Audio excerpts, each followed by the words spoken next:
Le 9 décembre 1933 paraissait dans l'Action française la critique de François Vineuil du film allemand Anna et Elisabeth, Anna und Elisabeth, texte intégral. Nous ne soupçonnions guère, ma foi, que nous verrions cette semaine des miracles au cinéma. Nous ne parlons pas de miracles cinématographiques.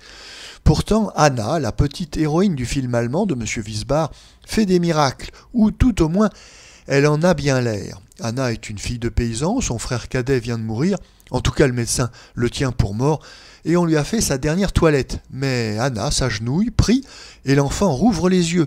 La population est violemment émue. Les infirmes se pressent à la porte d'Anna, que son pouvoir terrifie.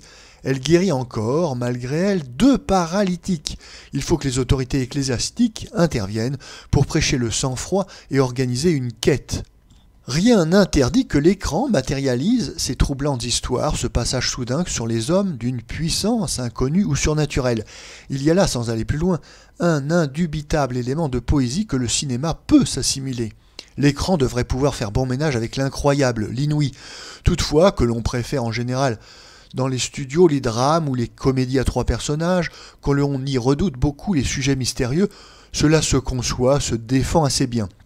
Il n'y a guère que 2 sortes d'artistes qui aient le droit de toucher au mystère, les vrais primitifs qui croient comme ils respirent, ou les génies les plus raffinés, capables de créer eux-mêmes leur fiction et de nous imposer d'y croire, Angelico ou Edgar Poe.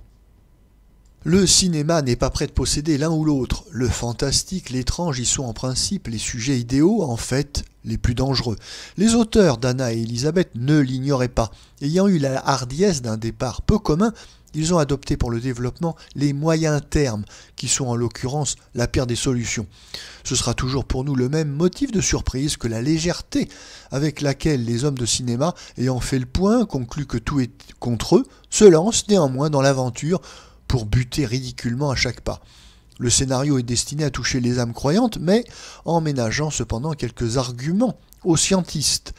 Évidemment, on ne demande pas au cinéma de prendre parti là où les théologiens eux-mêmes s'y refusent, mais l'on pourrait souhaiter un scénario un peu moins fuyant et glissant. Personne ne doit être choqué, il y en aura pour tous les goûts. Au total, tout cela s'enchevêtre et personne n'y comprend plus rien. Les hésitations visibles des auteurs les mènent à 2 doigts de la parodie. Rien ne serait plus facile qu'un résumé burlesque d'Anna et Elisabeth, où l'on commenterait quelques réflexes des protagonistes. Anna, la jeune thaumaturge, a un fiancé qui travaille dans la limonade et qui goûte peu les exploits et la renommée de sa belle. On lui annonce un nouveau prodige. Anna vient de remettre debout Elisabeth, la fille du château. L'excellent garçon en laisse tomber ses bras d'un geste qui crie « Ah non, il y a de l'abus !» Ensuite, la thaumaturge se dégonfle, il n'y a pas d'autre terme pour parler de ces tergiversations. À chaque malade qui vient la supplier, elle fond en larmes, elle s'esquive. « Non, c'est fini, je ne peux plus rien. » Tout cela n'est pas précisément fait pour créer une atmosphère mystique. L'épilogue est aussi flou que possible pour pouvoir prêter à toutes les interprétations. Elisabeth, une fois debout, fort exaltée, veut, malgré la résistance de sa famille et du curé, entraîner Anna dans une véritable croisade de guérison. Anna marque peu d'enthousiasme. Elle essaie cependant de guérir un tuberculeux, mais il meurt tandis qu'elle est à son chevet. Elisabeth, là-dessus, se jette du haut d'un rocher.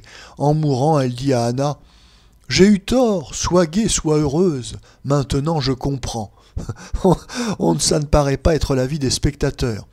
Le générique annonçait un film mystique. C'est sur ce plan-là, en effet, qu'il fallait rester.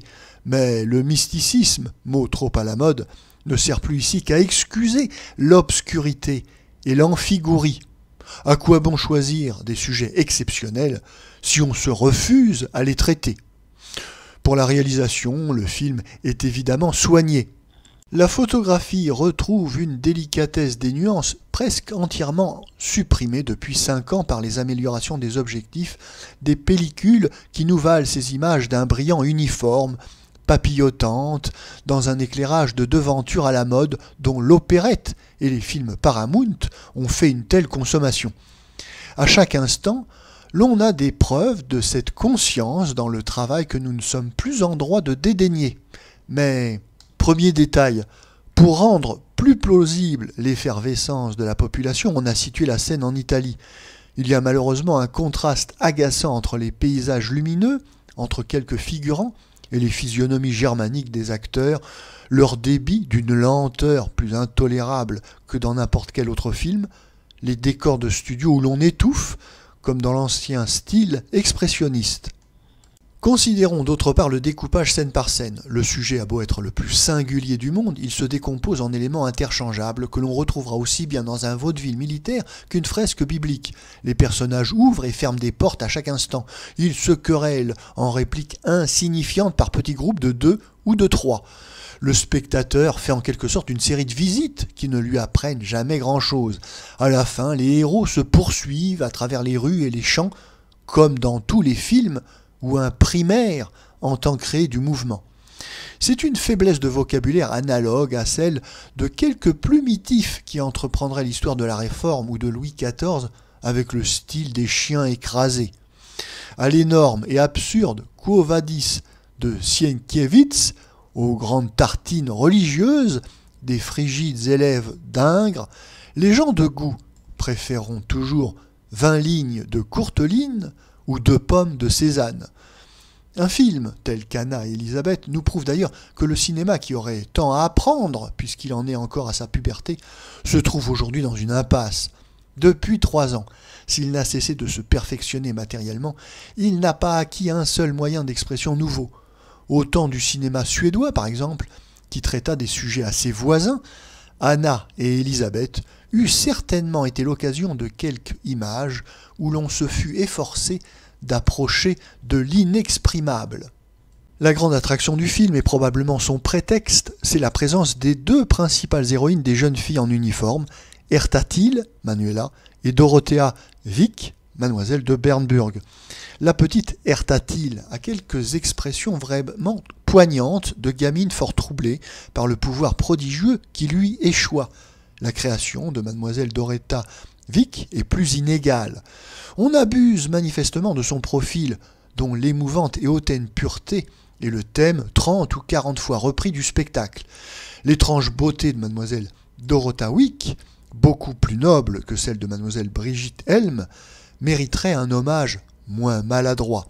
Cette beauté, même dans ce film manqué, reste pourtant 2 ou 3 fois la plus forte dans quelques photos d'un dégradé exquis qui nous montre, encadré d'une simple collerette blanche, le fin visage bouleversé, dépeigné, ravagé de larmes pathétiques, altier et adorable. Mais l'instant d'après, l'expression s'affadit. Le type de mademoiselle Dorothea Wick ne se retrouve pas chez les peintres d'autrefois. On peut cependant assez bien donner l'idée de cette métamorphose en imaginant un Gréco qui deviendrait sous nos yeux un médiocre Guido René.